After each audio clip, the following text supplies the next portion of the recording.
Ready, Swamin Hansa. Okay. So, welcome everyone to today's session.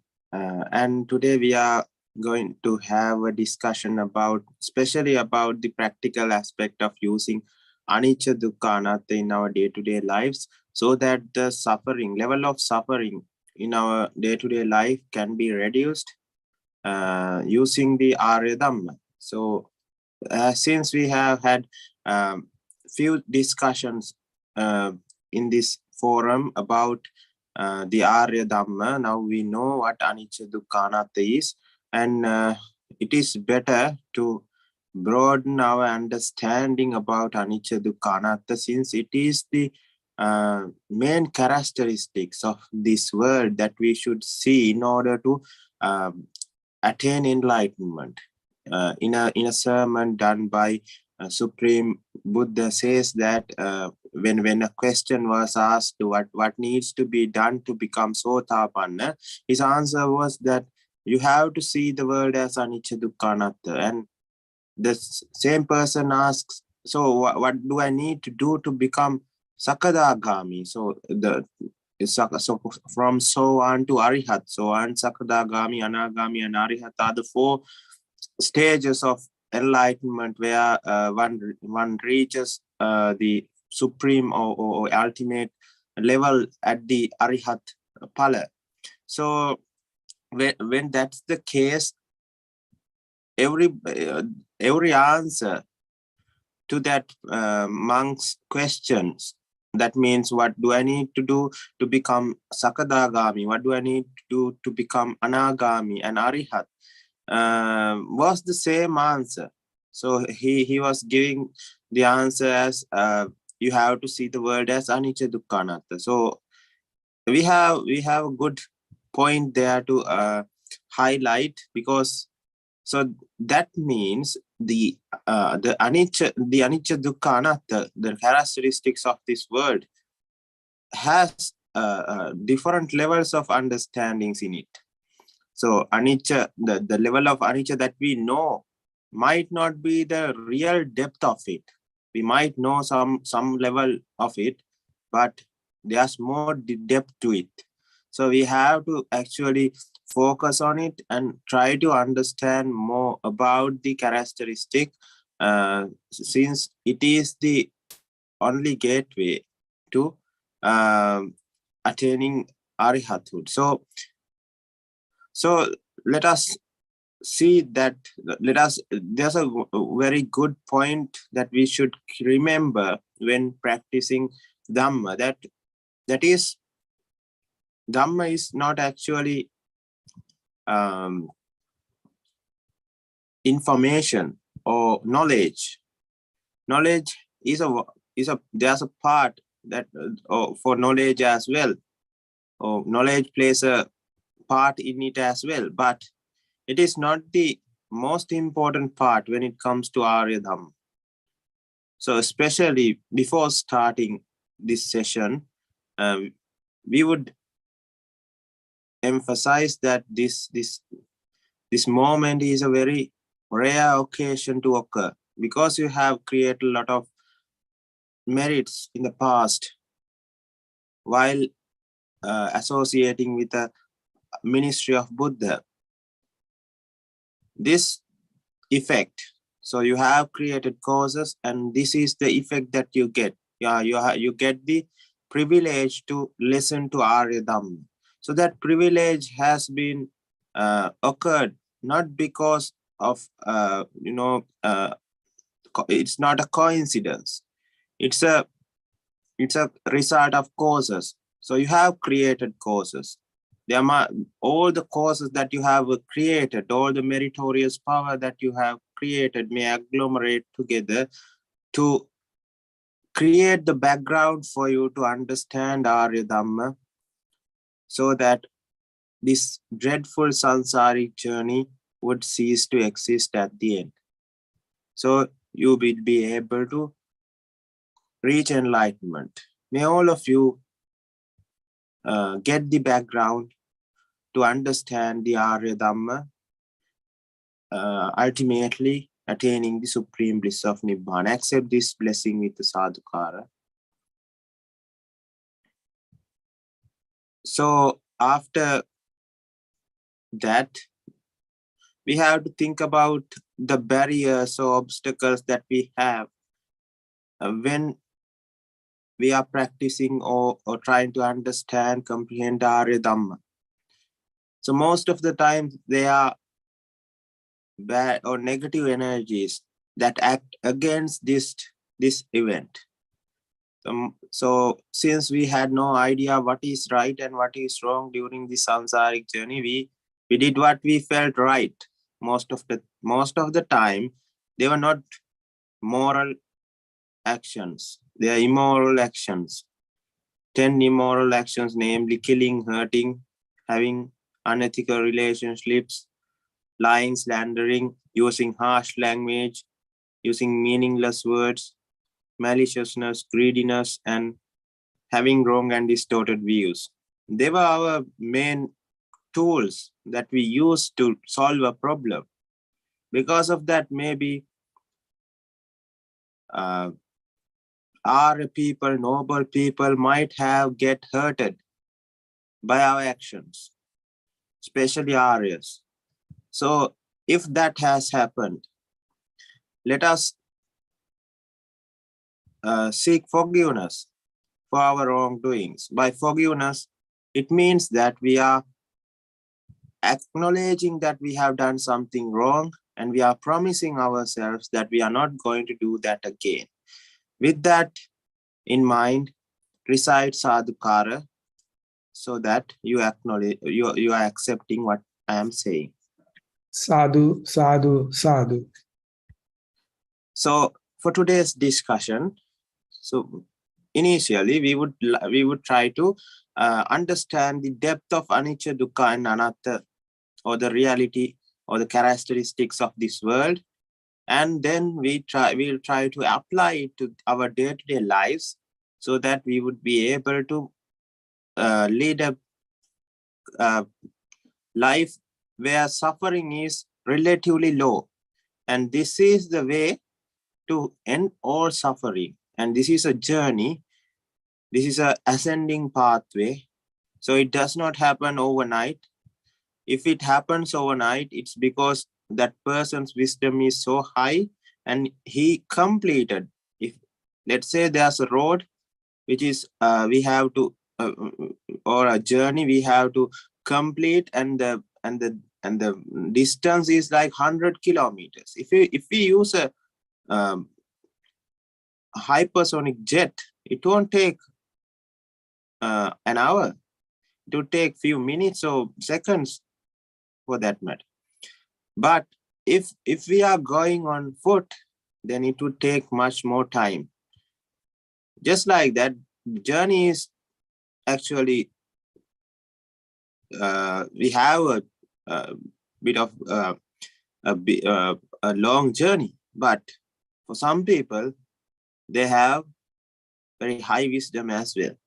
But for others, especially the people who are in this era, has a moderate or a low kind of wisdom when it comes to understanding supramundane things. So because of that, our journey is a bit slow. Even it is slow, we are completing our journey. That's the important part.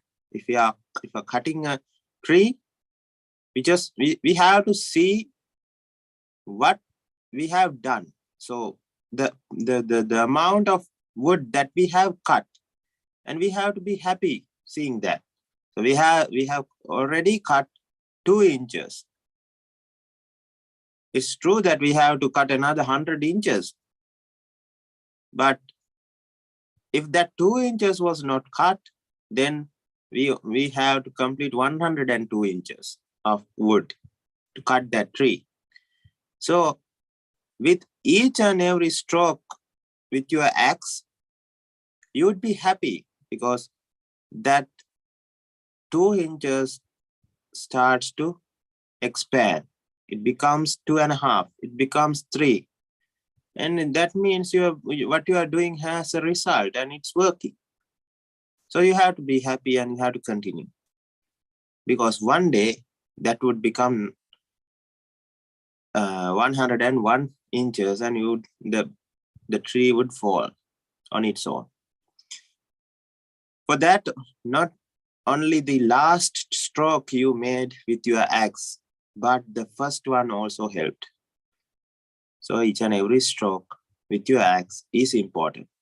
So each and every attempt, effort that you put in Ariya discipline is important to reach the ultimate goal. So with that, we'll try to understand more about Anicca, Dukkha, Anatta. So for this, before that, we would try to understand why knowledge is not the ultimate goal here, but wisdom. So if we elaborate or emphasize a sutra in Pali Canon, there's a sutra called where a monk named Portila, the story of Portila is depicted. So in that, he's actually a very well-educated monk, a teacher who teaches other disciples of Buddha to attain enlightenment. And he had a lot of disciples. And he was successful in his teaching as well. But he is not someone who has even reached Sotapan state. But he had the knowledge. One day he went to Supreme Buddha and told his story. He said that from the days of Kapusanda Buddha, Konagamana Buddha, Kashyapa Buddha, I have been doing this thing. I have been teaching everybody. And I have supreme or premium knowledge about Ariya Dhamma. And he boasted about himself. And Supreme Buddha didn't say anything. Because of that, he then finally started to walk away. And at that point, he said, empty Portila. And he became very ashamed that Supreme Buddha said him empty Portila, because he thought that he is a very valuable person, very valuable character in our discipline. But the Supreme Buddha himself said that he's empty. And he understood why. And he was told why. You didn't do what was necessary, but you for your benefit, but you are just trying to do good to others and you are not doing it to yourself. Because what is important is attaining Nibbana, not teaching. We have done teaching all over the samsara. So he understood that, and he asked his disciples to teach him, and they refused because they did not want to get worshipped by their teacher. Since for the most of the monks in that area, he was the teacher. Because when someone reaches Sotapanna, he can finish his journey on his own. But if we get more and more knowledge from Dhamma, since he has the wisdom, since he has the small plant that has if you get the seed, you can create a big tree with it. So you have the plant. So if someone is providing water, fertilizer, sunlight and everything, then the tree would grow healthy and tree would grow it would grow faster. That's what happened. But that is the person who has the fertilizer, water and sunlight, not the seed. So he himself cannot grow a tree. So for Potla Thero, what he did was he went to to a very rural area where there was a very talented monk who is 7 years old, and he was a Arihat. And he begged the Arihat Thero to teach him. And he said, I would teach you, but you have to listen to me, and you have to follow my directions without any question. And you don't have, you should not be arrogant about your, and he knew, because he has various kinds of unnatural abilities. So with those, that he has the ability to read the other's mind. So he knew that this person is who and who. So he asked he wanted to have a test, so that whether to see whether this actually Potla Thero is saying, he was actually saying that I would obey anything you say. So he wanted to make he wanted to put it into test.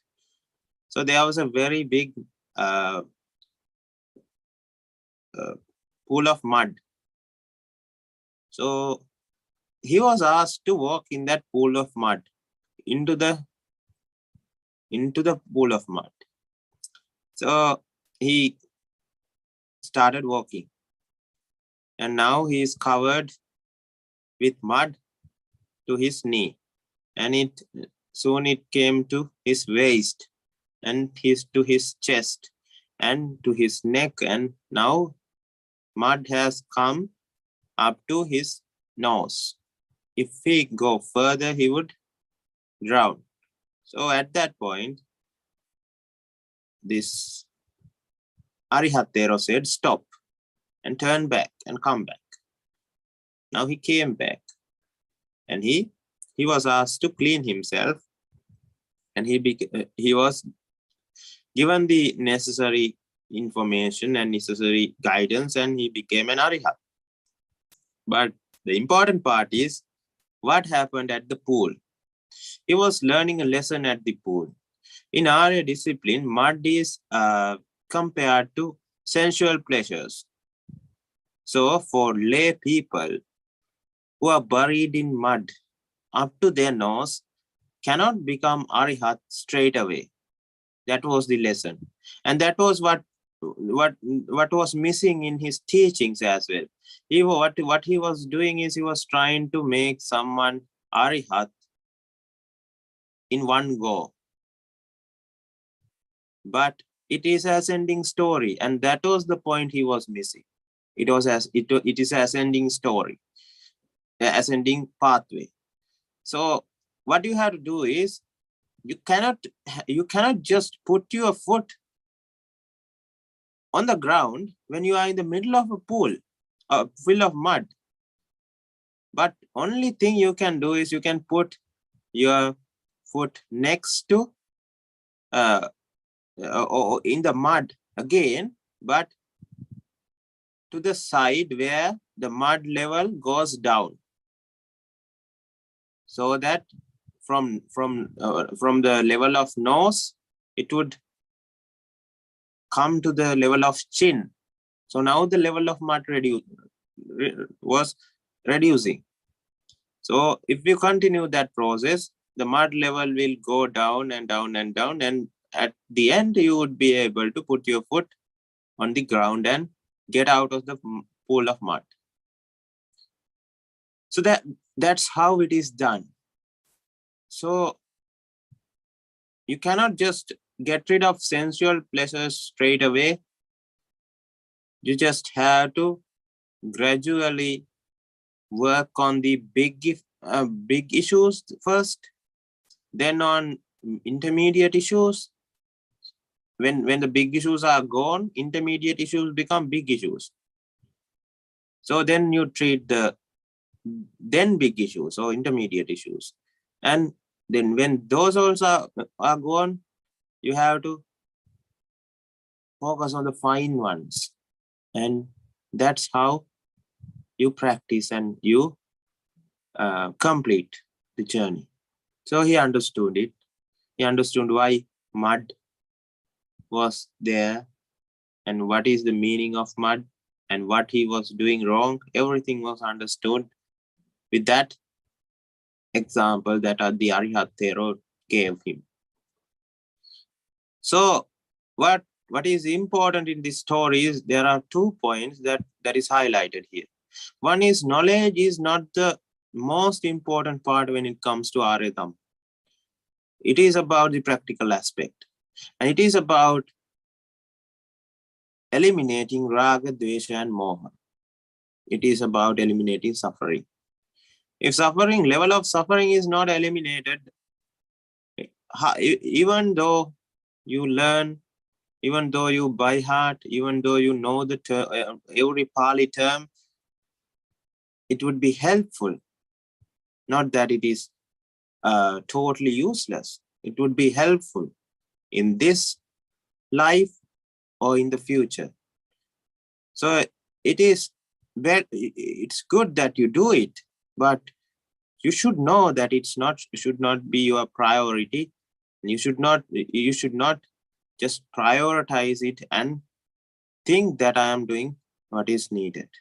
That is the important part. So what you should do is you should focus more on your life. This is actually Samma Ajiva. Samma Ajiva is very important. It is one part of the Eightfold Pathway. Samma Ajiva means you are following or you are changing your lifestyle. So when you reach when you are practicing Arya Dhamma, Arya discipline, what is needed is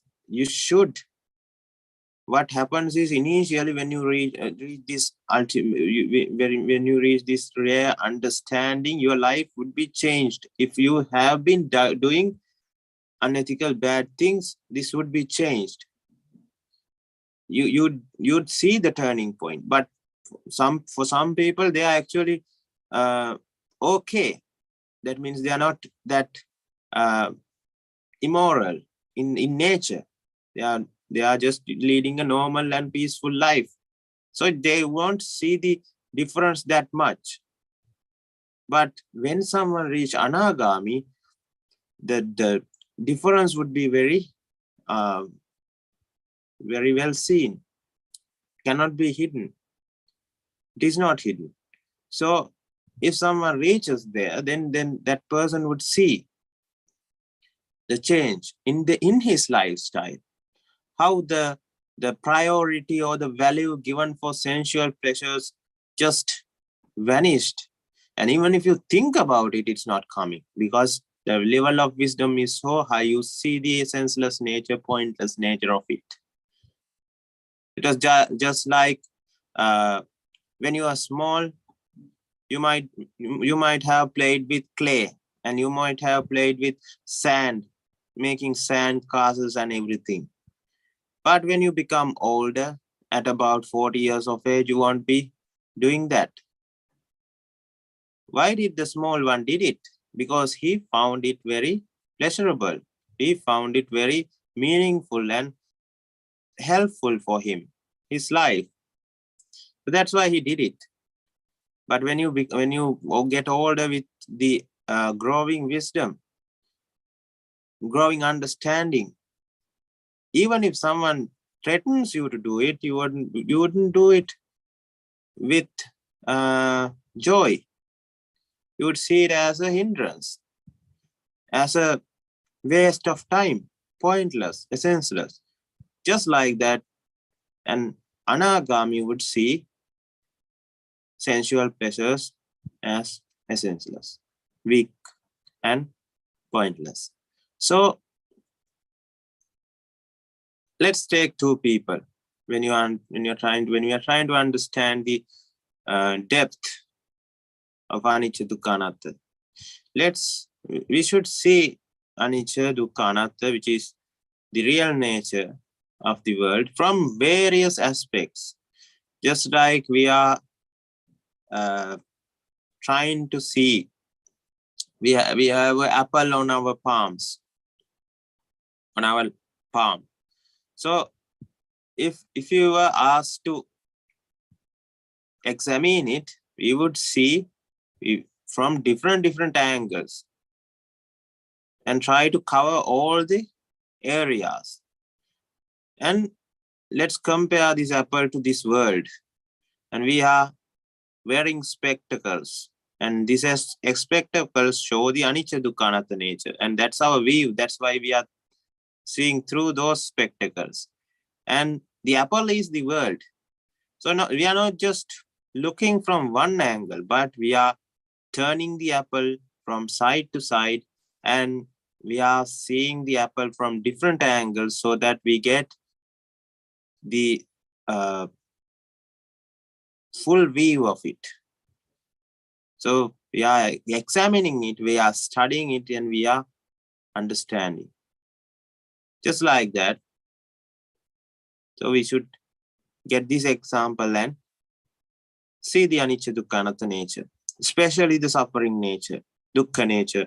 So Dukkha can be divided into Dukkha Dukkha, Sankhara Dukkha, and Viparinama Dukkha. So let us see. So let's take two people.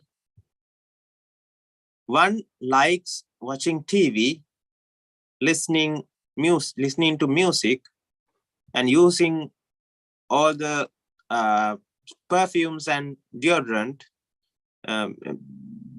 or he likes giving, or he likes smells, pleasant and nice smells. He likes having food, and he is very fond of it. And he likes alcohol. So he likes bodily pleasure. So that's what you get when you drink alcohol. You become what you feel is it's a feeling of that you receive in your body.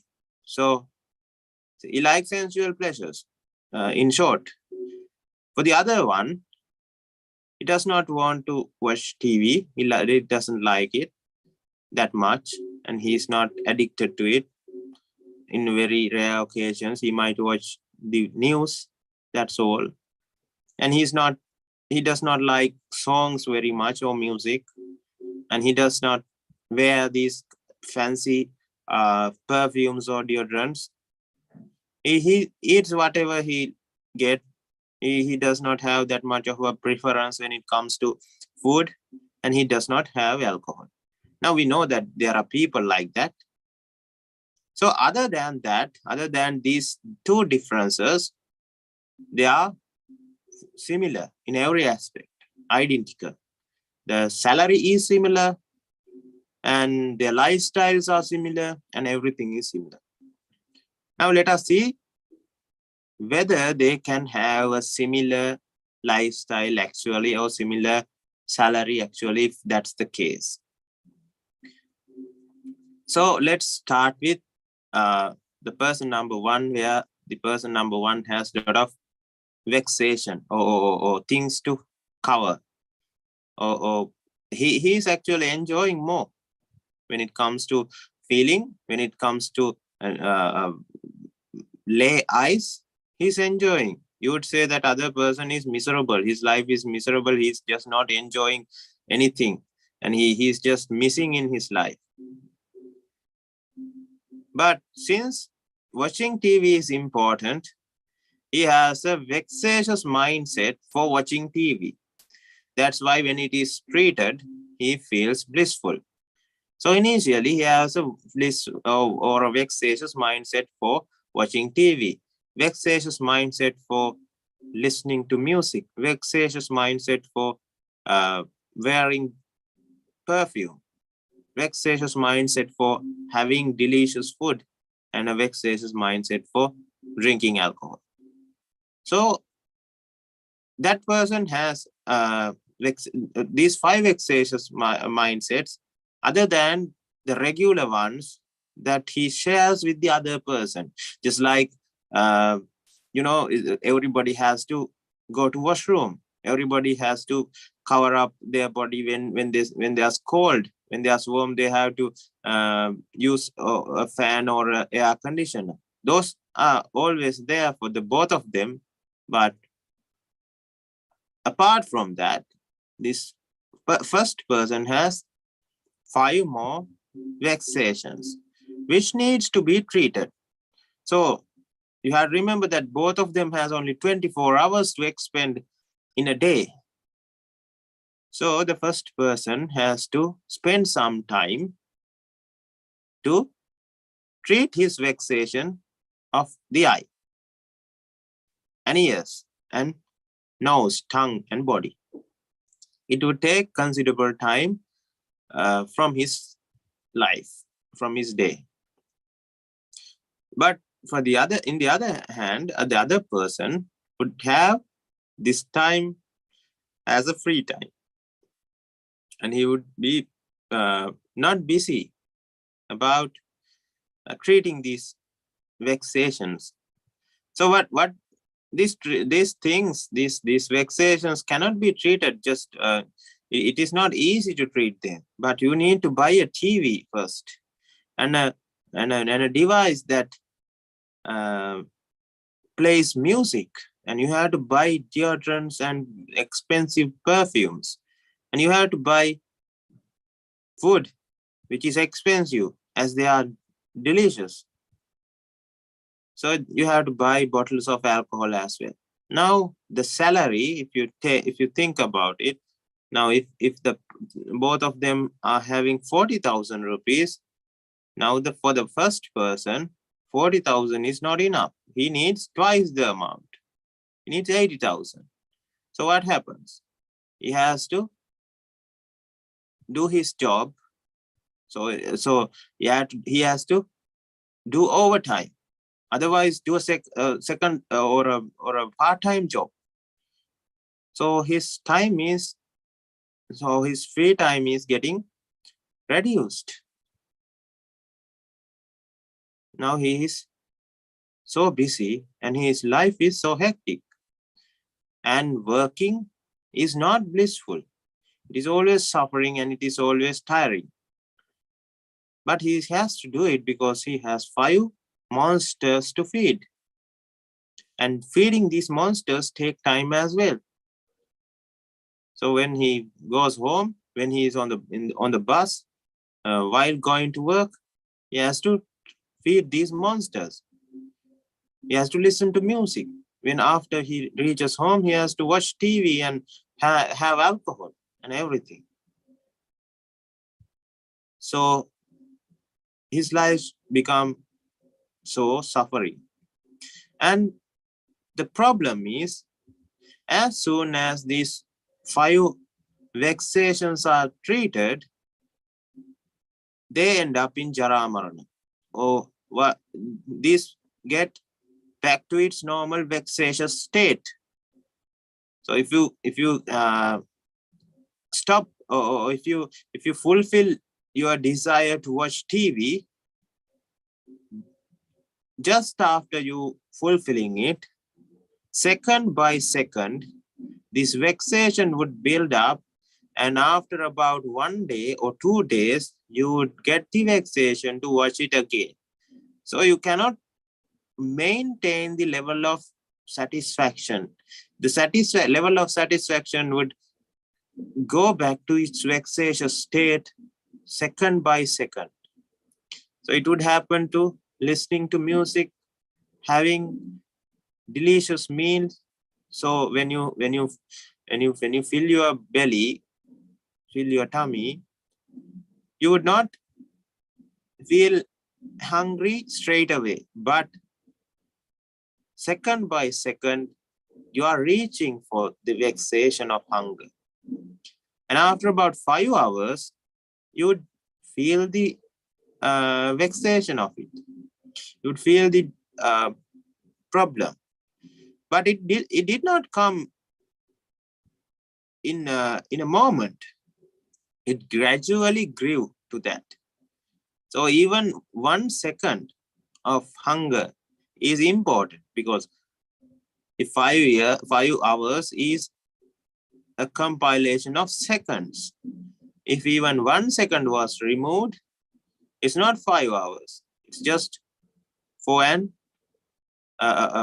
hours minus 1 second, not 5 hours. So with that, that person would grow these vexations again, despite of his attempt to get rid of those. So he would have to work continuously in order to treat these 5 monsters. Oh, so now the other person is just, he's peaceful. He's having more time. He's very satisfied with his salary. He has money to save as well. Not that he is he has attained Nibbana. But when comparing the two, now Nibbana, when it is Nibbana, it is it's not relative. But we are talking about a relative thing. So when you are comparing the two, the other person or the person who does not have any vexations regarding these 5 senses is leading a very happy life. So we actually, so there are 3 dukkhas here. One is the vexation, which is dukkha. So to treat the when there's vexation, you cannot just sit around. Just your body and your mind just become a slave of it, and you are treating it. That's what happens with, because you have avidya operating in the background. So you treat, and treating, working, doing jobs is not blissful, and that is sankhara dukkha. However much you treat, however much you become satisfied, it would go back to its original state, which is vexation, and that is not blissful. That is jara marana or viparinama dukkha. So these 3 dukkhas get increased with each and every time that you feed these monsters. So when you have alcohol, this is very prominent. For others also it's there, but it's easy if we get the example of alcohol and try to understand this. So when someone is having alcohol, initially, thus the addiction is less. Addiction is less because the vexation it creates to drink alcohol is less. When the vexations become higher and higher, you cannot just stay around and do nothing about it. You have to, and you should. Your mind says that you should somehow get rid of this vexation. So for some people, they go for therapy because they want to get rid of this vexation. And for others, they choose the wrong pathway, which is having more and more alcohol. And the thing you should know is, giving food to a person or a monster feeds the monster and it grows. And when the monster is bigger and bigger, you cannot control it. So just like a monster, you are feeding, just like for a monster, you are feeding it. When you are feeding it, it becomes bigger and it becomes uncontrollable, and it becomes a problem, a big problem. It was a problem initially, now it is becoming a massive problem. So the amount of work you have to do, so initially you were having few sips of alcohol, now you are just addicted to it. You need it all the time, morning, at the noon, and in the evening as well. So you have to work more now, because you're spending a considerable amount of your money on alcohol. So that's tiring. So the sankhara dukkha increases, the vexation or the dukkha increases, and the feeling of alcohol that you get is higher. because the vexation is so high. When you are treating the vexation, you are treating something, or you are treating a big suffering. So the delusional blissful nature that you feel is so high, you get addicted to it again, and you don't want to get separated from it. But there comes viparinama dukkha, where it comes back to its normal extreme vexatious state. So that's the dukkha. You are going to get separated from the blissful feeling or satisfaction. So that's what happens. So you get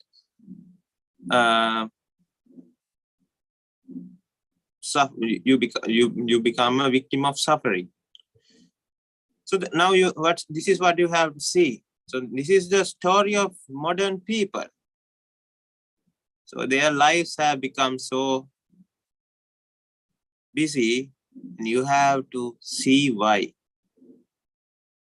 In the past, during the 900s or 1900s, or maybe before that, people had very simple lifestyles where they are mostly dependent on farming. If we elaborate on the story of Sri Lanka, so people were just farming paddy, most of them.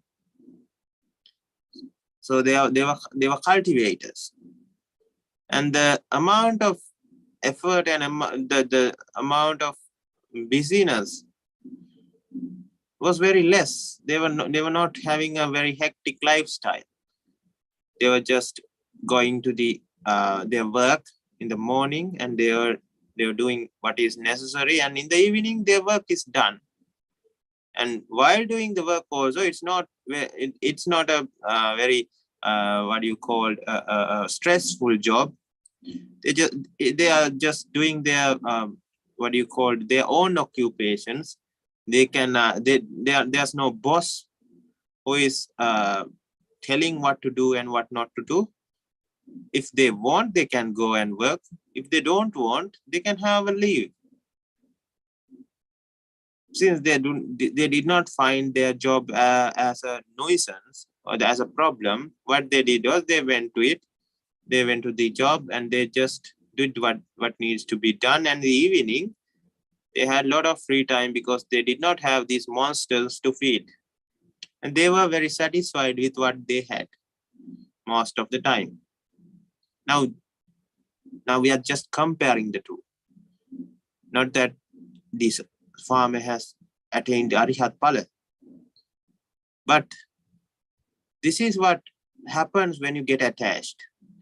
When you see delusional, blissful, when you see a delusional, blissful nature in outside objects, you get sucked on to the fire of suffering, and you are just burnt. You are just getting burnt.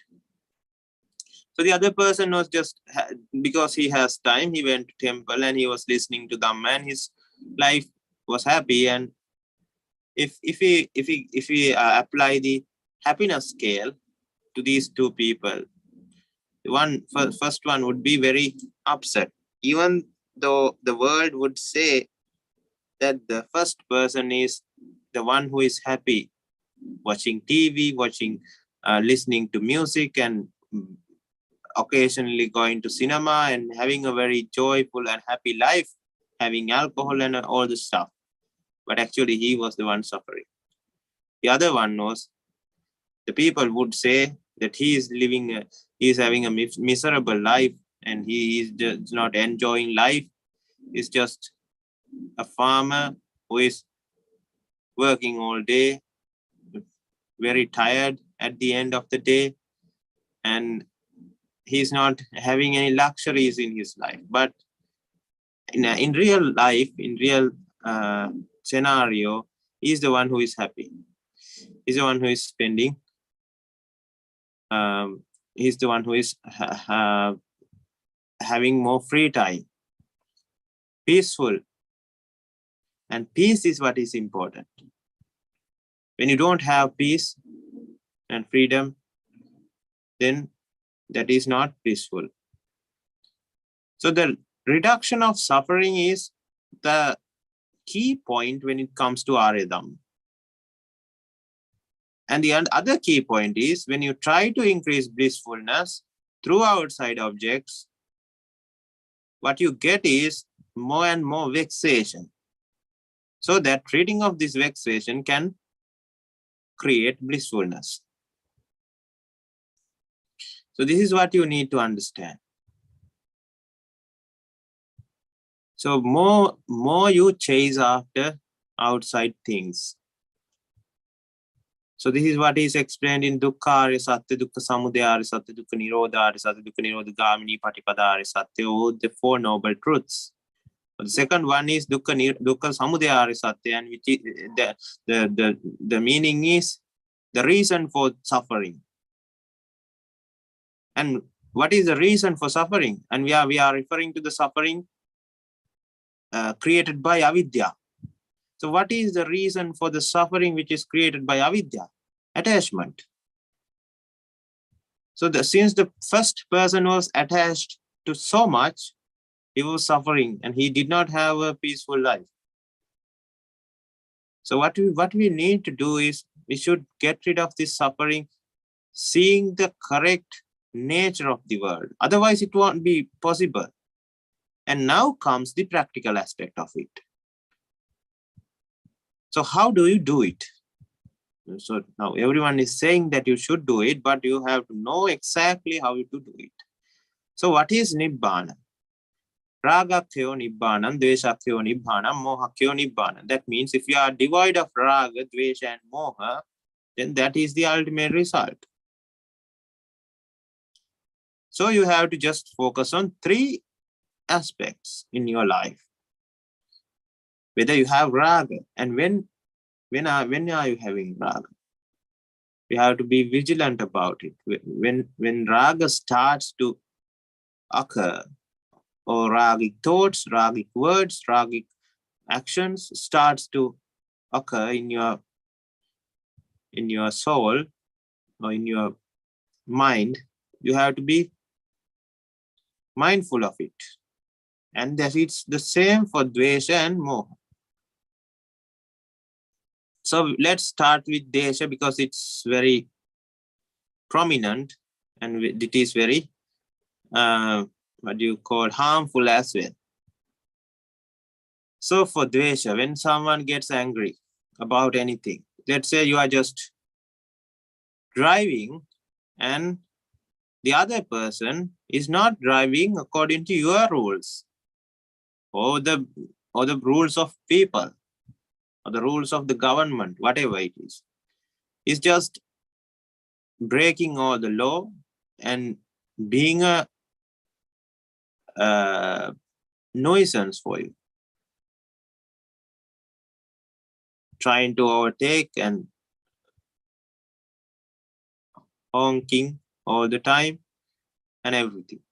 So you become angry.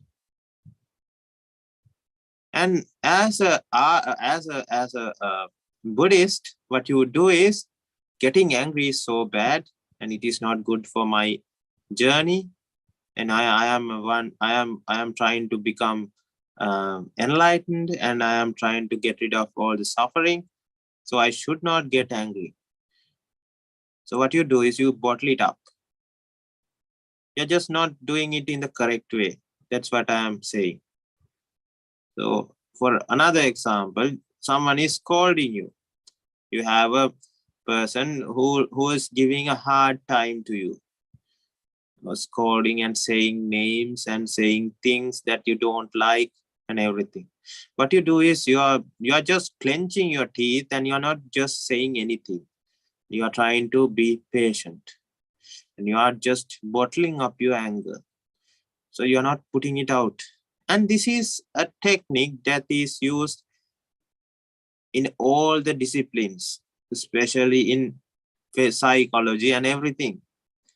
Just don't think about it and start counting to 10 and backwards. That's what they say. And that is not the way to treat it. That is a very wrong way of approaching such a problem. So what you do is since you are a Buddhist, since you are a devoted Buddhist, what you do is you are just clenching your teeth and you are just not saying anything about it. You are just hiding your anger. And on the next day also, that person gives you a hard time. And you put more anger to the bottle and you close the lid. And this happens several times.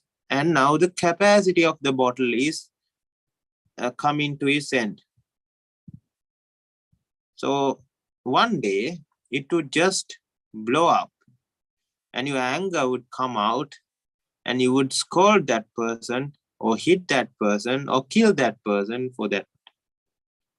And that would be a very bad experience for you and the other person.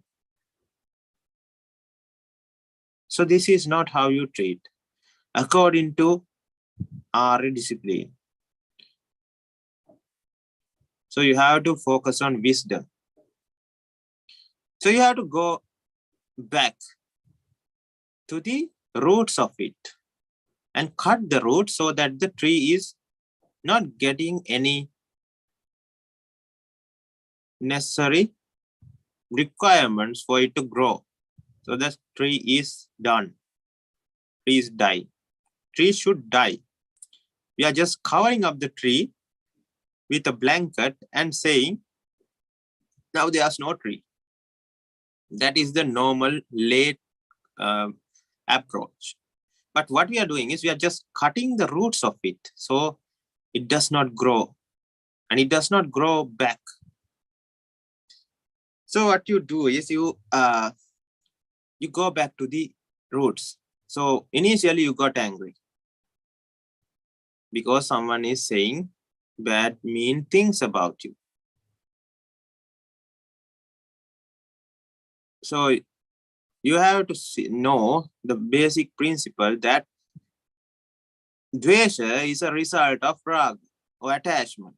When you are attached to something and when you cannot maintain it according to your will or according to as you expected, what you get is the second type of mind, which is dvesha, domanassa. So your mind changes to a conflicting and angry state. What if everything becomes normal and comes to or changes to the way as you expected it? Then the anger would go away and you would be again normal. But since because of the turn of events, since you do not like it, the likeness or dislike, because of likeness only, you become disliked. You don't have a likeness, then you cannot get disliked. You cannot have a aspect called not liking. So you are not liking what you are seeing, what you are hearing, what you are smelling, what you are eating, what you are feeling in your skin. You don't like it. So then you become, you start creating a mindset of dvesha. So you know that now the reason, one reason. Still you have not reached the deep roots of it, but we are going there. So attachment is a problem. You have to see where you are attached. I am this kind of a person. I should not get blamed. I have this kind of status, and this is who is he to blame me? Kind of attachment is the problem that gives the bad outcome. So you found where you are attached. So you have to go further into the depth. So where you are attached and why someone get attached to something? Because of the value that person gives to the outside or whatever the item. So when something is valuable, the result is attachment. You don't have a say over it. You cannot you cannot have value and not get attached. It's a principle. You just get attached when you give value to something. So why do you give value? Because you think that thing is blissful. Anicca, sukha, atta. Nicca means you think that you can control it. You have the control over it. You can you can change or you can manipulate according to your will. And you think it's blissful. And you think it's meaningful and essential. And you think it's very positive to associate with it. So then this strong view gives value, and the end result is value. Well, the next proceeding thing that happens because you give value is attachment. As soon as you get attached, you are prone to suffering. The suffering has still not occurred yet, because when the things go wrong, since it cannot be maintained according to your will, when the person comes at you and scolds you, say mean things, it's out of your control. But since you are attached, you are prone to suffering, and at that point, suffering is very well seen. It's emanated at that point. It's very well seen by everyone. So you have to go back to its roots and cut the roots. You have to see it as Anicca, Dukkha, Anatta. You have to find the root cause, and you have to see root cause is always avidya. And avidya is always nicca, sukha, atta, subha. And what you should do is Anicca, Dukkha, Anatta. When you start understanding and when you start thinking in that way, the foundation of this imaginary delusional palace would just get destroyed. When the foundation is gone, attachment will be gone. When the attachment is gone, there's no reason for you to get angry, since you don't care. Someone scolds, I don't care, because I don't have anything to maintain. I have changed my mindset in such a way that I don't find it very, very valuable. There's nothing I can control here. So why should I get so, why should I become so obsessed with it? And why should I do hard work on something which I cannot have control? So you are cleaning your house just using a mop.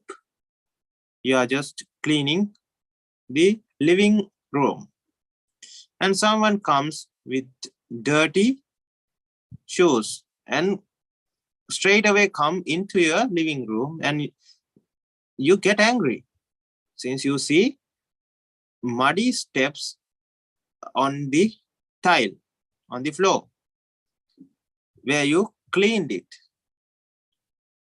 And you have to get this scenario and try to find where the problem is. Is the problem, do you see the problem in the other person? Then that's a problem. Yes, it's true that there's a problem with the other person, but it is not what you are going to treat. You're going to treat the problem in yourself, because you cannot fix the world. World will be always with flaws.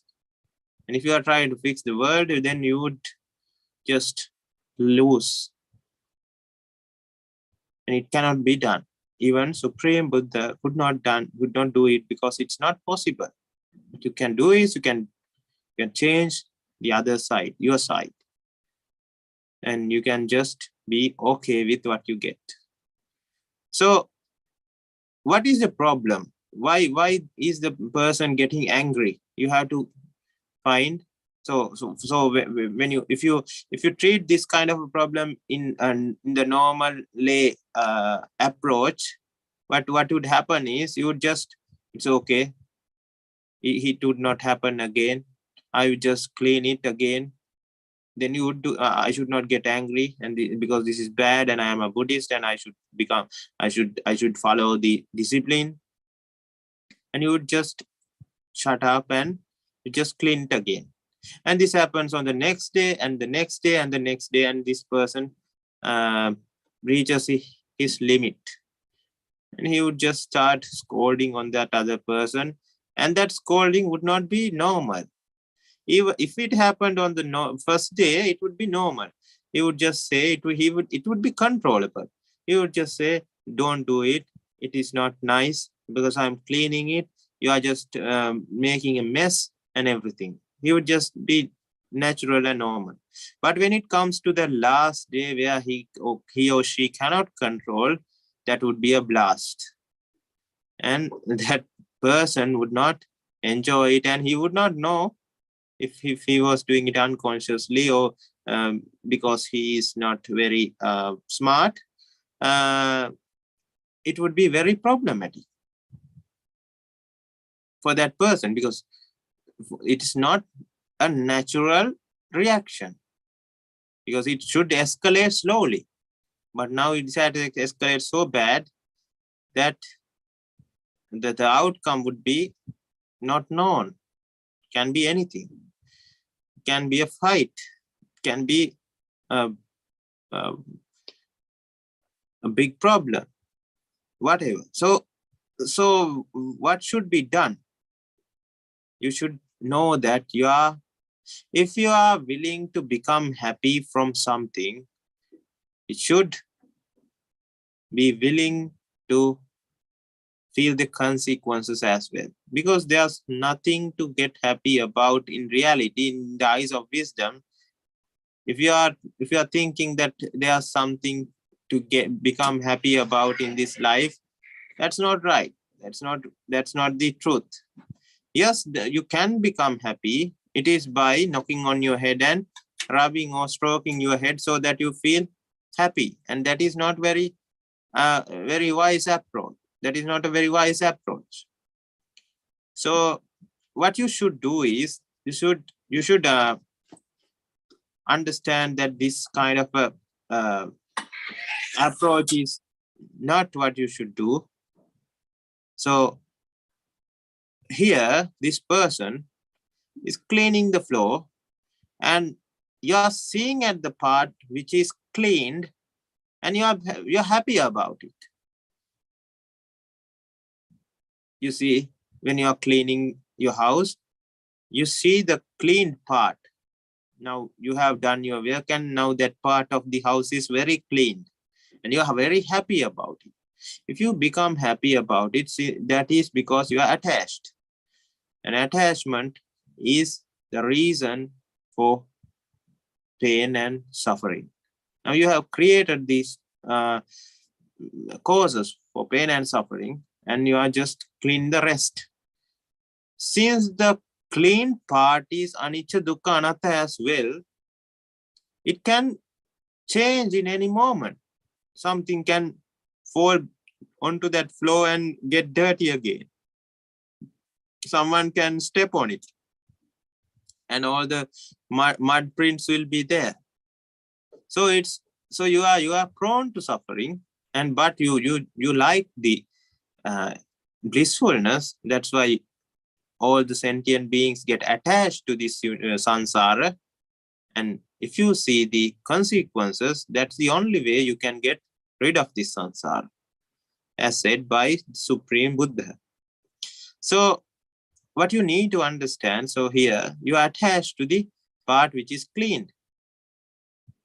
Because of that, when you get separated from what you attached, because when you step on it with mud prints, now the attached clean floor is no more. Now you have to get separated from it. So you get the Jara Marana or the Viparinama Dukkha. Since you are attached to the a very beautiful and clean flow, since now it is not there, you get the vexation, which is dukkha, and you have to do something about it. And here, the sankhara would be dvesha, or a conflicting, because of the second second version of your mind comes back. So you would choose violence. So you would scold or scream on that person and try to get rid of the vexation in your system. And because of that, scolding and screaming is very blissful. You see it as very blissful. That is why you are doing it. If it's not blissful, you won't do it. What you are doing, you are trying to compensate what you lost with the wrong way of approaching. But it's avidya, so it's always wrong, the wrong way.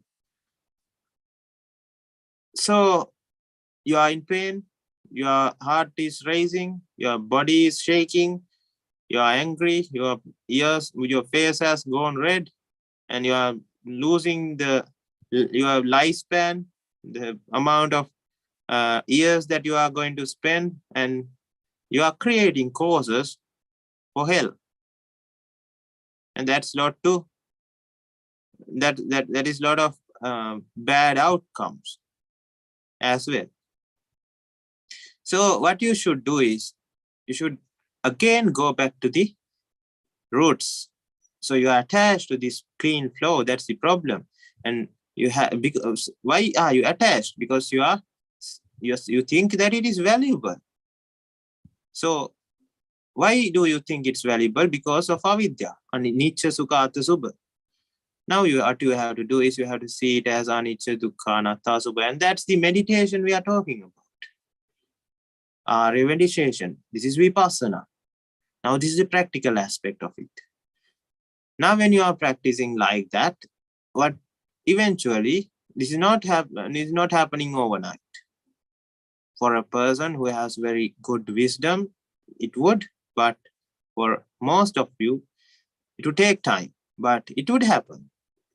You would see the results. You would see how your anger reduces. And this is not kind of anger that you bottles up.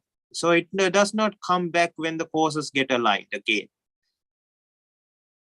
If you bottle it up, when the causes get aligned again, the same amount or even more anger would occur. So you would just avoid the instances that these causes get aligned. But for a person who has become an Arya, in his Arya approach, it would not be like that.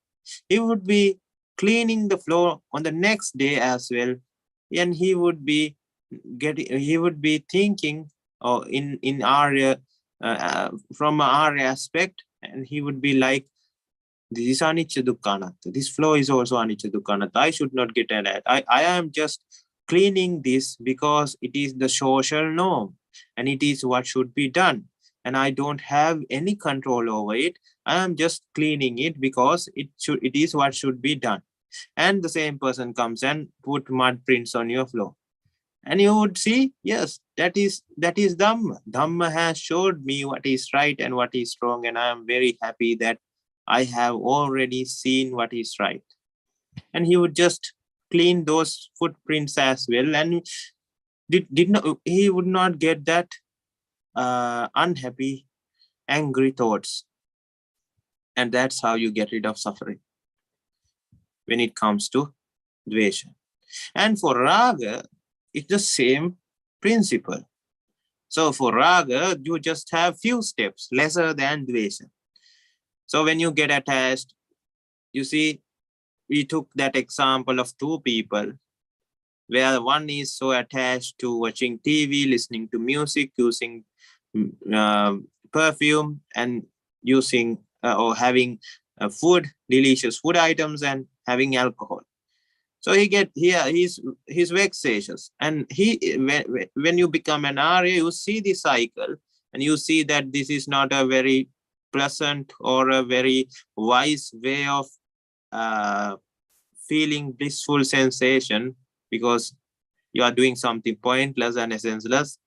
When you see that, still you get vexatious because you have already created this kind of mindset.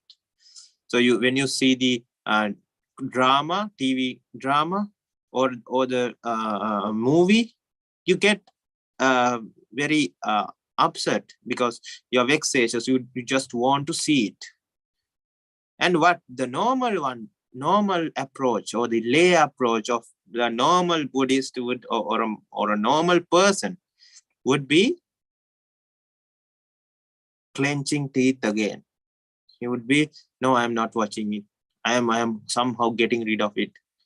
I would avoid the instances where I have to use alcohol, I have to watch TV and listen to music. I would just not watch it, or not listen to it, and not have alcohol. That would be the mindset. And again, that's bottling up. And that is trying to make or trying to control you. And what did Supreme Buddha said? Nothing can be controlled according to your will. It can be operated. Now you are operating your body, but you don't have any control over it. You're using, that is two different things. Now it's very, very fine. There's a very fine line between operating and controlling. You can operate it. Now I am operating this body to deliver this talk, but I don't have any control over it, and that should be seen through wisdom. Cannot see it through your sense or the feeling. Feeling does not give the correct answer. It should be the wisdom. And operating and controlling are two different things. So you don't have any control over Ariya discipline as or Ariya pathway as well. So it's also Anicca, Dukkha, Anatta. So that's why we are settling at Nibbana and not Anagami state. Anagami state is the one who has seen Dhamma as the essence and world as useless and pointless. He sees the world as pointless and sees Dhamma is very important. And the pathway does not end there. And at the end, he sees nothing is important. Not a single thing in this world is important, and that is seen at the end, not before. So until that, he would be using this Dhamma to reach the ultimate understanding. And the ultimate understanding is what gives the conclusion that nothing is important in this universe. So since these normal people does not have this idea about life, when treating this kind of raga, what they would do is they would try to bottle it up. And one day it would again blow up and they would just watch TV all the day to cover up that they missed. They just have given up having alcohol. And one day when the bottle is full and it blow up, that those people would just start drinking so much that the addiction would come back. And they would not be able to stop it. But you have to use the correct way that then you should be okay with it. What is the correct way? Again, go back to the roots. So you are watching TV. What is there to watch? Why? Because you are attached. Because you have created this cause for the suffering that is emanated by avidya. So when that is seen, you see that the reason is you have given value. So the other person who was not watching TV has not given value. Value because you think that it is blissful. Yes, it has a delusional, blissful aspect of it for it. Because when your body and your mind is so vexatious, becomes negative and deficient to watch TV, the result of watching TV is blissful.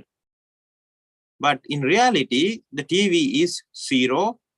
Your body and mind is -100. So from a point of -100, 0 is positive. So that you feel blissful. For the other person who is not watching TV, he has a body and a mind of 0. And the TV is also 0. And 0 to 0 does not get any positive or negative results. So he does not find it valuable. So this is a delusional idea that you get, that this watching TV is blissful. So that's what you are going to treat. You see that you cannot control it. You cannot control, or you cannot control it, and you cannot control it. And you have to put this part as well according to your expectation, according to your will. That now the controlling part, if you put it alone, you would think that you cannot operate it. But it is not that. You can operate it, but not according to your expectation. Operation happens when all the causes get aligned, the result happens. Just like a clock works. Clock can show us the time. But if the clock is alive, and if the clock is thinking this, the showing or the process inside the clock isn't, the clock does not have any control over it. It happens by a pre-arranged mechanism. All the cog wheels are synchronized and all fixed together, and battery is giving the current, and it goes through the circuit, and the cog wheels are moving, and the time is shown. And that is the nature of the clock. But the clock does not have any control over it. Whether the clock thinks that I should show now 3 o'clock or 5 o'clock, it does not have a say over it. It's just doing its business. What if my business is showing time, and since I have control over it, I am showing time. Now his result, since the result, his expectation it aligns with the result, he would get tricked that he can control, because I thought my expectation is to show time, and it is showing time, not because of his expectation, but because it is the mechanism of the clock. Just like that, it is the same scenario for us as well, us sentient beings. So you cannot control according. What you see is you cannot control according to your will. It's not that it's not blissful. It's actually a process of suffering. The blissful nature is delusional, and you feel it. Not that it's a lie, but it's not worth it. It's pointless and it's essenceless. When you see that, the value given would get less and less. So the attachment would get less and less. So the craving or the vexation that you get to associate with these items would get less and less, and the problem will be solved. So that's the Ariya approach for Raga and Dvesha. So when you treat Raga and Dvesha with this Ariya approach, Moha would be reducing. So that this is the way that you should follow until you reach Anagami state. And at the Anagami state, so that is why it is said, Kaya kaya anupassi viharati atapi sampajano satima vinaya loke abhijha domanassa. So when you treat attachment and conflict, then that is satipatthana.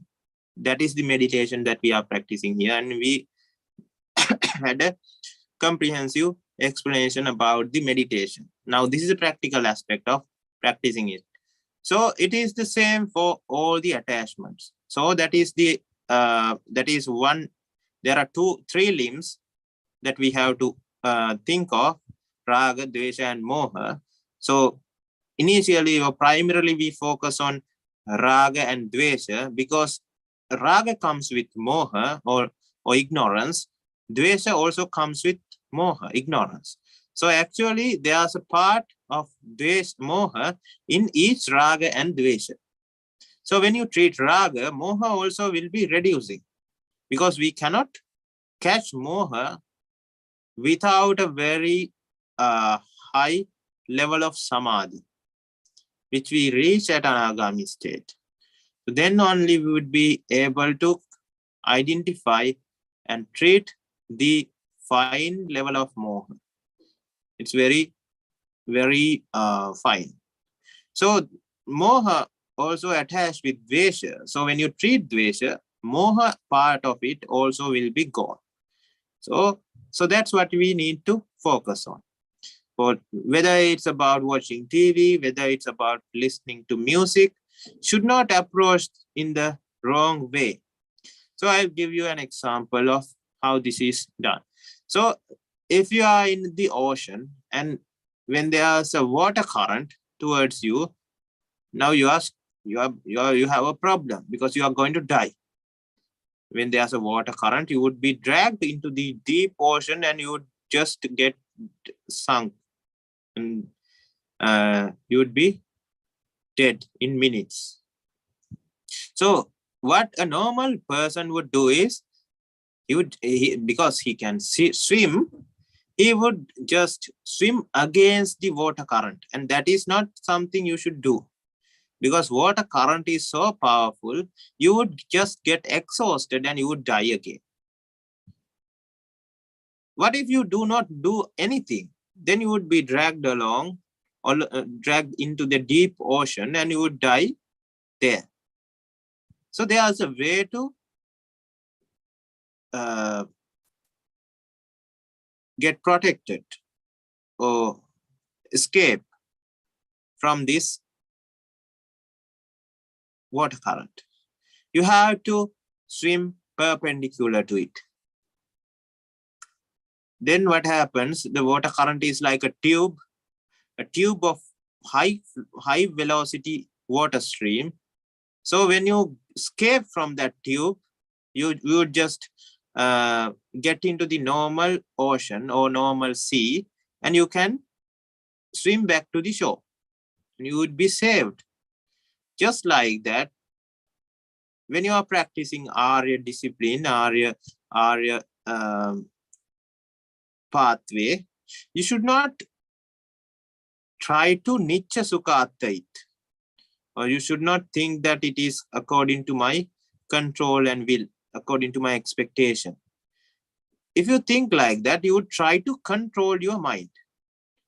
And you would just do the clenching teeth activity of clenching teeth and bottling of raga and dvesha. That's not the way.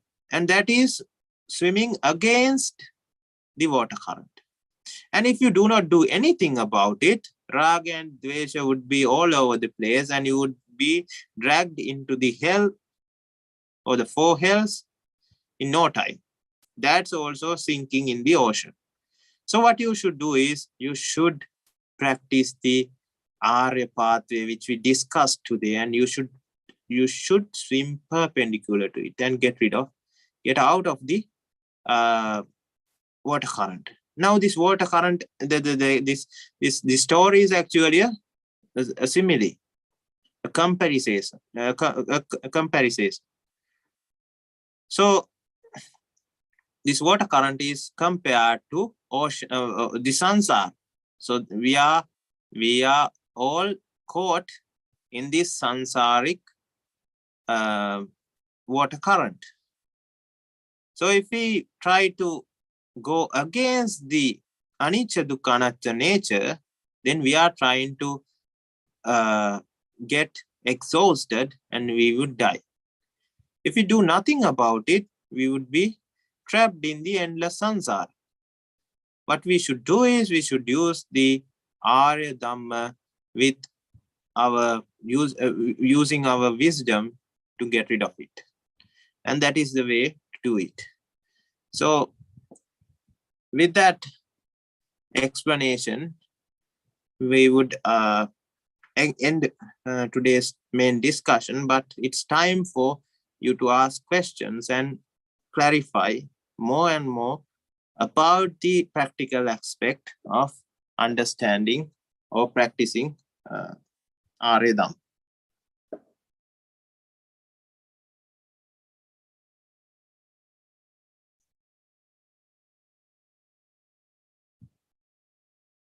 Opi Mahatma, it's up to you to conduct. Are there any questions from the listeners? Please come forward. Thank you.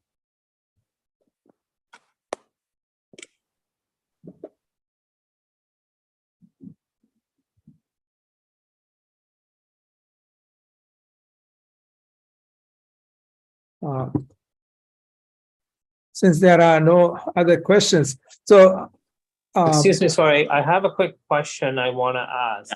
Sure, go ahead, like, please. So, like, say for example, like, say there's a house and that, like, I come with mud and like I step on the mud and like the other person suddenly gets dvesha. How would that person that gets dvesha stop the dvesha from consuming that individual? That was the part I was a bit lost on during the conversation. Yeah. So what the normal? Let's say this. Let's change the atmosphere here so that it would be easier for you to understand. Let's say it's your boss, and this is your job. Cleaning is your job.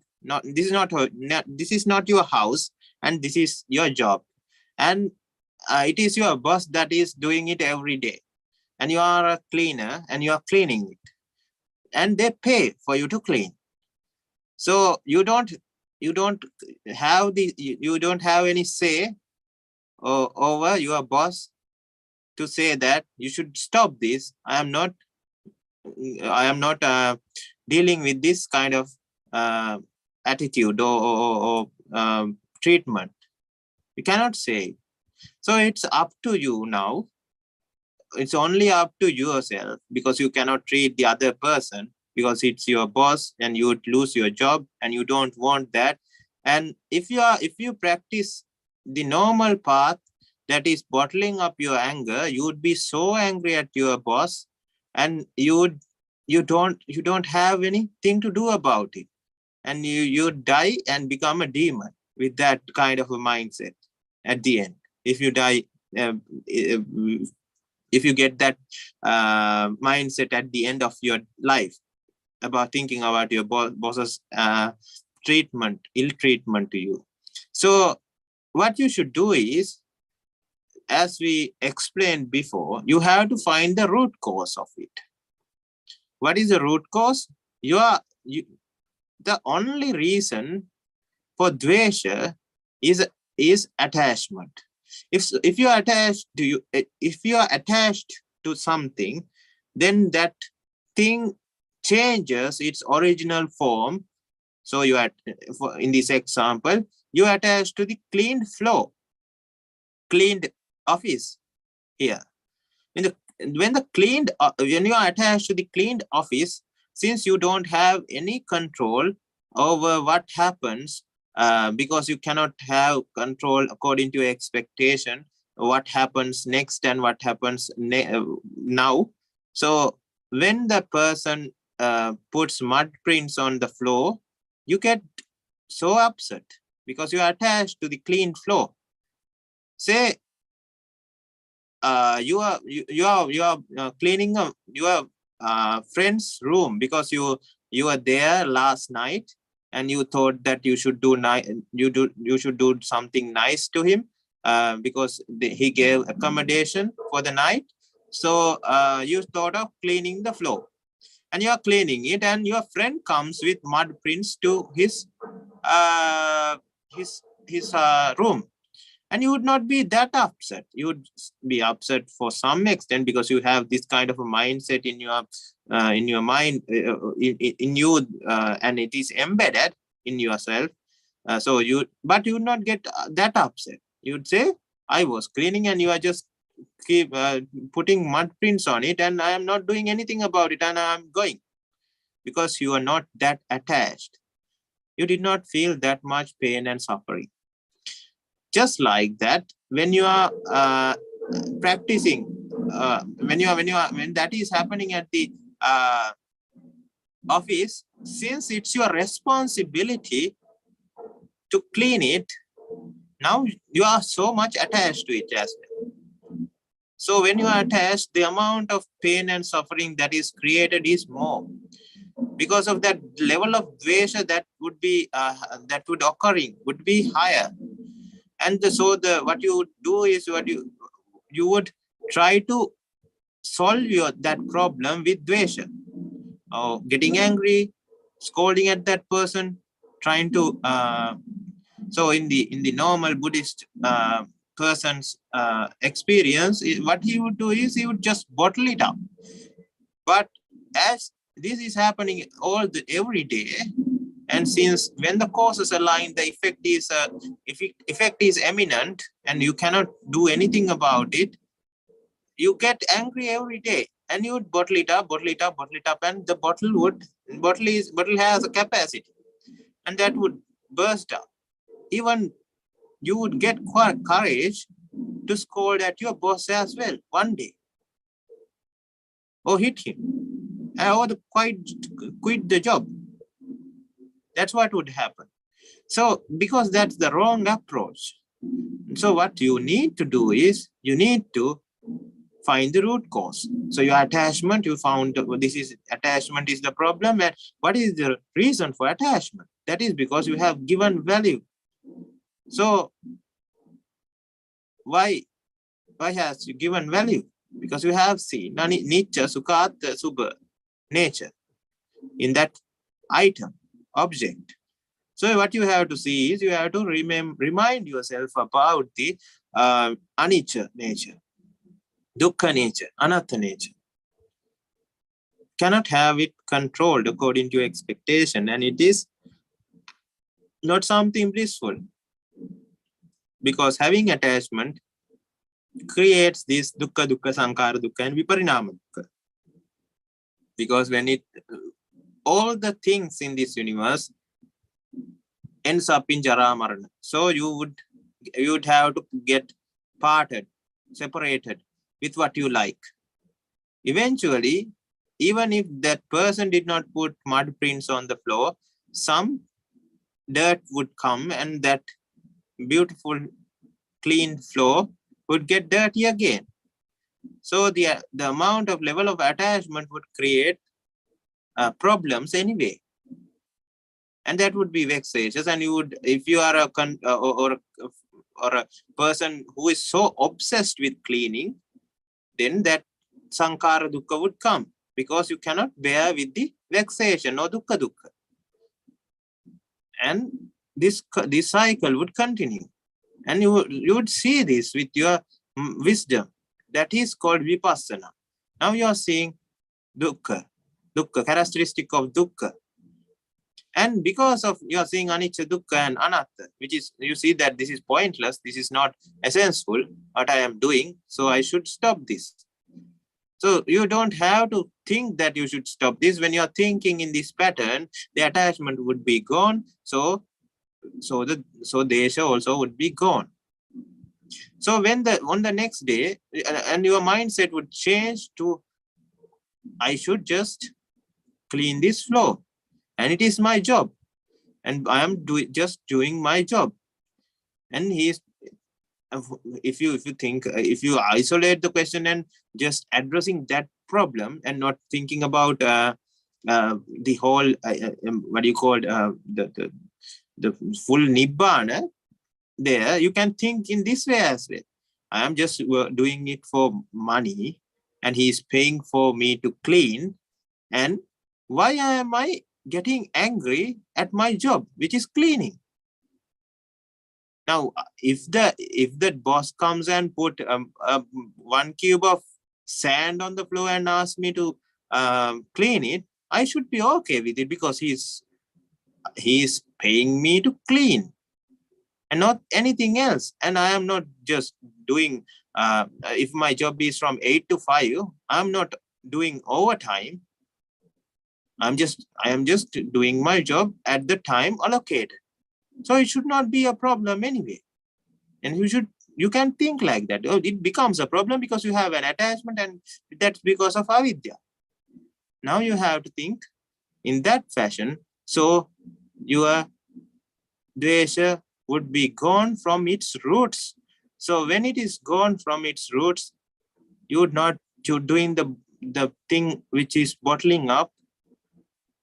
And since since the root causes of dvesha is gone, and because of that, you would be very blissful. You would be very happy that you are still experiencing the same problem, but you are not getting any feeling of suffering. So you would not be hiding. You would not be changing your jobs. You are just facing it like a brave person without any suffering. And that's blissfulness. I hope you understand. Thank you. I think I understand now. Into the way of Swami Master. Okay. Any other questions?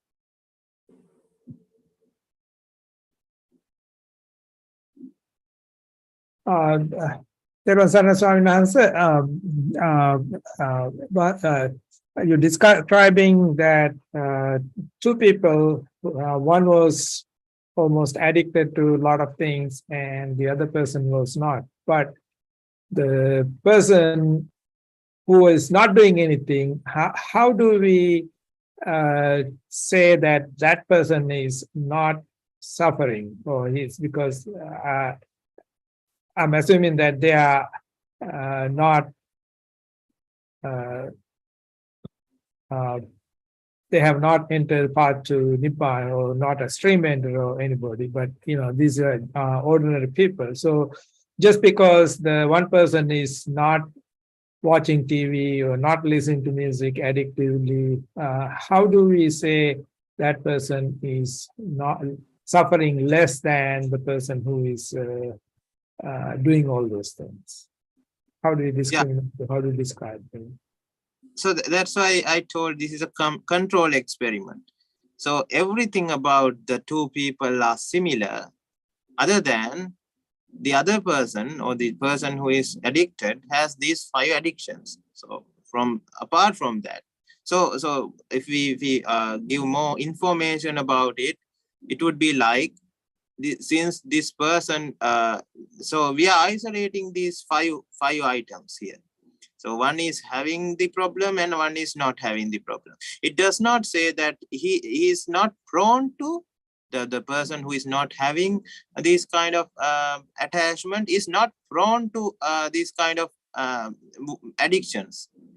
So if he is actually reached a state of enlightenment, at least the Sotapanna state of Sotapanna stream enterer, then he would be having this weapon of Dhamma to attack and to clean his mind when that kind of avidya or intrusion happens with avidya, from the end of avidya. So because it is not there, he is prone to that.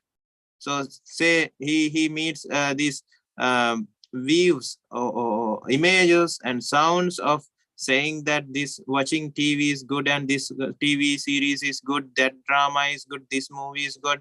Since he has the basic structure of avidya in himself, it would change, or it would get this this viewpoint and create a mindset of create a vexatious mindset to watch TV. So that could happen in that person as well, because he has not reached the enlightenment. Because of that, he's not getting getting rid of this sansaric journey.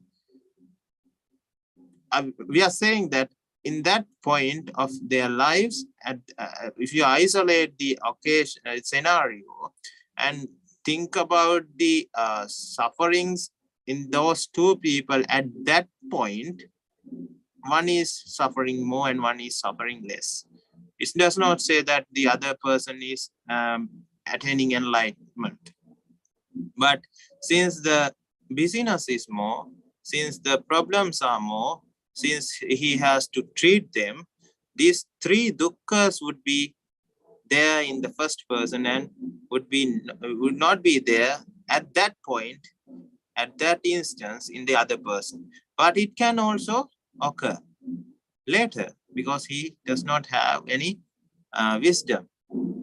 So for a person who has wisdom, the story that we can understand through that kind of a scenario is, so more and more attachment lead to problems, more and more addictions lead to problems, and everything is addiction. And because we are thinking relatively only, we think that some things are addictions and some are not. Some would say that people can get addicted to alcohol, people can get addicted to heroin and everything. Maybe watching TV also, maybe using the telephone, mobile phone, everything. So they would never say that you are addicted to eating. Yes, they would say that some people are addicted to eating, but they would not say that everybody is addicted to eating. Everybody is addicted to watching. Everybody is addicted to listening. Everybody is addicted to smell. Everybody is addicted to touch. Let's take two people. One is actually let's take a hypothetical world where only 1% of people needs to have food. Others do not need to have food. They somehow survive without food. So that the other 99% would decide that this 1% is having an illness or having an addiction. And they would try to make them as the others. So that's because people are thinking in relative terms. So if everybody could fly and only few of them could not, they would be suffering because they cannot fly. And others would say that these people have an illness and it should be treated because everyone should be able to fly. Since nobody here can fly, we don't have a problem about it, and we are not thinking that we are not being able to fly is a problem and a disease, because it's always about relative terms when it comes to the world, our thinking process. So when we are thinking irrelatively, thing is we have 6 addictions: watching, listening, smelling, tasting, and also feeling the touch, and also thinking. So when these 6 addictions are gone, that is an Ariya. So that in the point of view from Arihat, everybody is addicted to everything. So that's the view when it comes from a point of non-relativity. And non-relativity is what we are trying to understand here when we are practicing Arya Dhamma. So I hope the answer for the question is clear. Or yes, thank you. And any other questions from the audience? Okay, and I have another question. So, if say a person has become a Sovan or Sotapanna, so does that mean that person has to, or that person will or may stop watching TV? I'm talking about today's world, watching TV or using a phone or drinking alcohol or anything else that is considered not noble. So it is like this. So Sotapanna is just one or the lowest state of understanding. He knows what needs to be done, and he's not going to the four hells. He's free from those four hells, as because of that the immoral actions, 10 immoral actions that are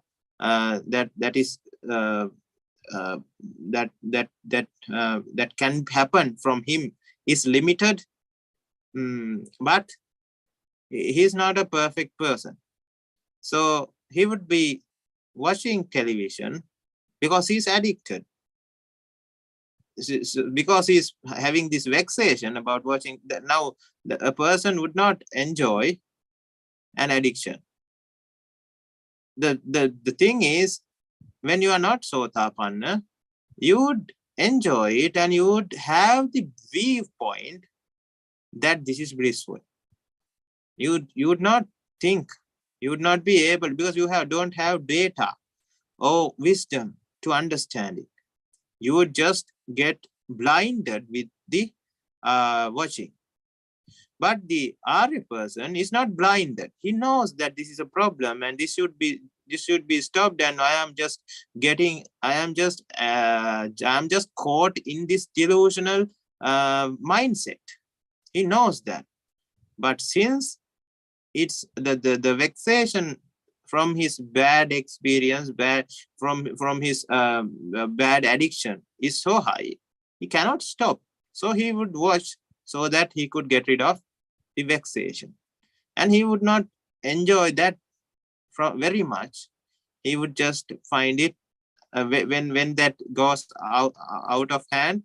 When he feels, initially it's like when you feel the vexatious aspect of it, when you feel the let's say there's a power cut, and all of a sudden he would remember all the problems associated with it, because now he's having a problem where the vexation is there. Now he cannot treat the vexation because there's a power cut. He cannot watch TV. Now everything would flow into his mind about the reality of the world, Anicca, Dukkha and Anatta nature, and he would think that, why am I suffering like this watching this? I should stop this, and I should get rid of this suffering world. And it would be the mindset. For other fires, it's the same for the other fire as well. So the person would do it because he has created this very strong mindset about watching, about the what you call the blissfulness blissfulness of these external objects. But when you are thinking about, when conflicts occur, then the Arya Dhamma would resurface. But with your understanding, when you reach Sakadagami, when you reach Anagami, this would be gone, and you would not enjoy watching TV, drinking alcohol or anything, and you would have stopped by then anyway. So in that journey from Sotapanna to Anagami, this would reduce gradually. And if you are a person who is what do you call very focused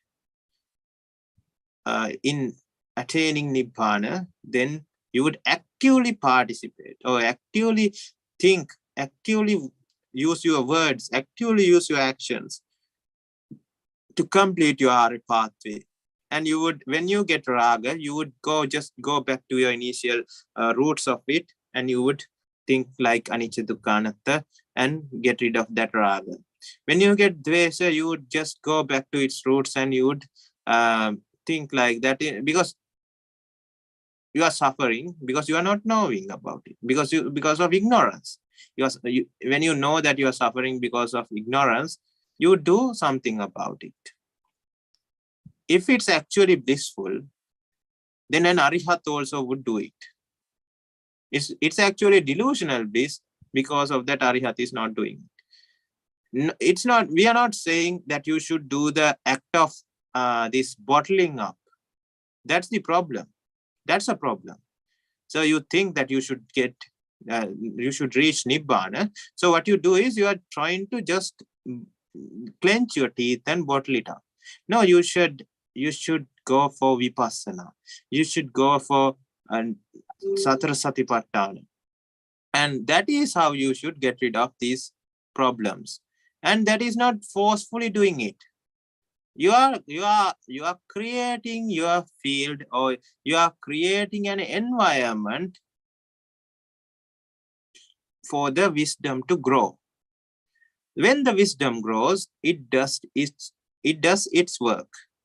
So when the work is done, you just don't have to clench your teeth again. So that's a very blissful pathway that you are following. You are not, never try to control it in the wrong way. Try to control it in the right way, where you would be creating a mindset, or creating wisdom in your mind. Otherwise, you would be suffering, trying to do what is not possible, and that makes you exhausted. Initially, what happens is you do both. You try to clench your teeth and you try to avoid some things, and you try to see through the wisdom as well. But when you do the clenching part, don't think that it is Arya. It is the way of Aryas. It is the other one, and it is a bit suffering when you do that, because you are just trying to bottle up your vexation. But when you go back and when you see for real that it is not something that you should get vexatious about, then that is, the vexation itself will be cut off, and you would not feel that uncomfortable nature in your mind. So that's what you should practice when it comes to Arya Dhamma. So Sotapanna, from Sotapanna to Arihat, it would just gradually go down. So as your what do you call experience, or the what we call it, Chintamaya Prajna, when you think about it, the wisdom develops. So when that wisdom develops, everything would happen automatically in the sense, when you create wisdom would do its work, so that the vexations would be gone. So I hope that gives the answer to the question.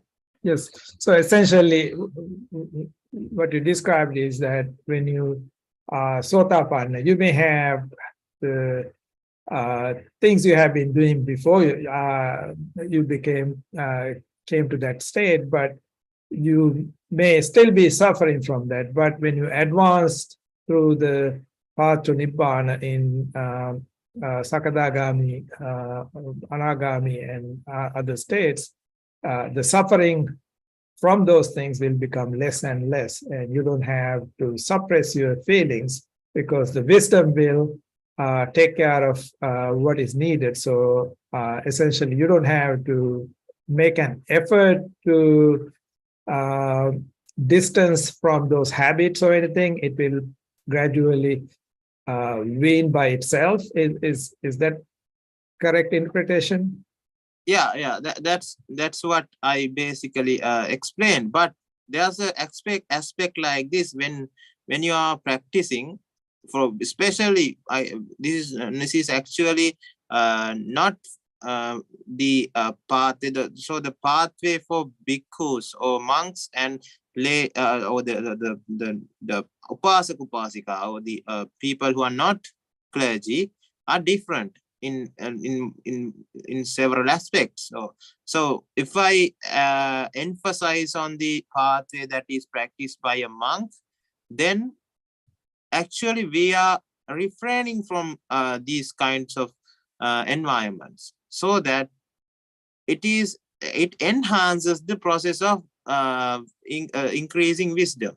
So if one wants to be so focused, even if they are not monks, even if they are not have not become monks, if they want to be so focused, then these people would see the faults in the faults of sensual pleasures, and they would get isolated initially from those kinds of um, the habits, and because of that the vexation would build up, and they would not try to treat the vexation but go the other direction and find the root cause and try to increase the wisdom and reduce the vexation through that. So there are two possibilities or two pathways that you can treat a vexation. One is giving what it needs. If the vexation is about watching TV, you can watch TV and then that would be gone for several hours, several days. But there's another way of treating it, that is by giving increasing the level of wisdom inside, and that also would reduce and diminish the this vexation, but that is not going to repeat again. And when it is gone forever. So that's the difference. So for a person who understands this and who are dedicated in attaining Nibbana as soon as possible, even if they are practicing a normal lifestyle, they can practice the hard way. But most of the upasikas or the non-clergy is practicing the other way, where they think on doing it with increasing wisdom and not cutting off those the treating the vexation part. So that's fine. But more and more you think about it, even while you are watching, you might go to the Dhamma and you would start thinking that, am I experiencing blissfulness, or am I just treating my vexation so that I feel okay? And is this very valuable thing, or is it pointless and senseless? So when you think like that, your need or your craving to watch TV would be gone, and you would just turn it off and just go away. And that also could happen. So it's about using it more and more. And that is the only way of getting rid of this problem. So what is recommended is frequent vipassana, what is in Bali, what is called asavita bhavita bhaulikata. So the more frequently use the vipassana. Okay, thank you. Are there any questions from the audience?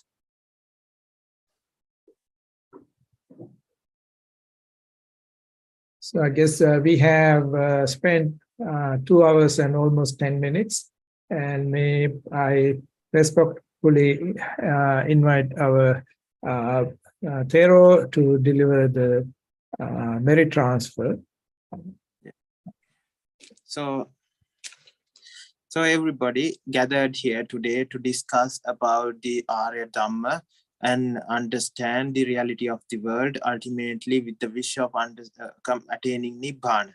So today we discussed about the practical aspect of Anicca, Dukkha and Anatta, and we tried to increase or expand our understanding about Anicca, Dukkha, Anatta, because it's the ultimate way of accomplishing this task.